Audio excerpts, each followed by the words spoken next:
Who our target audience would be, for our artist Danny, we created a survey using SurveyMonkey. We asked questions to determine the demographics by asking their age and gender. From this, we found that our target audience would be both male and female aged 11 to 25, as they are a young audience, and so therefore, because Danny is a young pop artist, we thought she would appeal to these ages. We were then able to tailor our narrative to something that they would want to see and appeal to them. We used the internet to research into similar artists such as Louisa Johnson, and we looked into their star images.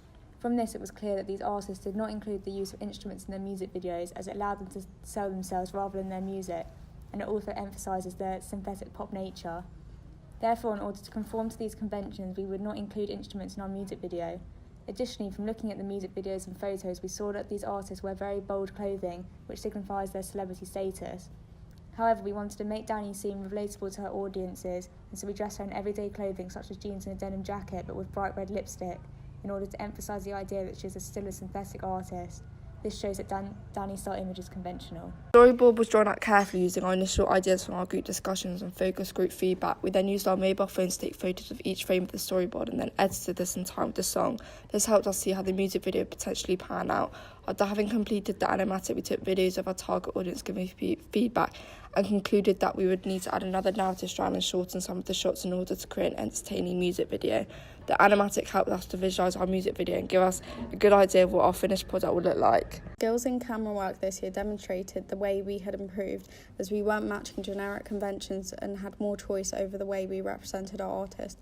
We used 2 adaptable lenses rather than last year when it was 1 fixed lens. This enabled us to make sure the close-ups were in high definition so we could focus on the artist's lip syncing. The 50mm close-ups were effective for selling the artist's star image of a rebellious pop artist, whereas the 18mm lens for the wide shots enabled us to focus on the location where she sprays painted the walls, which again enhanced her star image as rebellious. In addition, we also used whip hands, which we couldn't last year, which enabled us to match the fast energy of the song with the vibrancy of the fast-paced movement of the camera. The music video required more advanced editing skills and enabled us to use After Effects as well as demonstrate how our skills progressed in Premiere Pro. As we had more footage and were creating an artist style image from scratch, we had more freedom and therefore cut performance and narrative element frequently. For example, we cut between different locations and different ways of our artist getting revenge. We made sure our song was cut to the beat on Premiere Pro and matched up the lip syncing to the millisecond on the timeline to make sure our artist was in time with the song and make it look more professional. Additionally, in the studio footage, the backdrop was a green screen, which gave us the advantage to choose any background we wanted.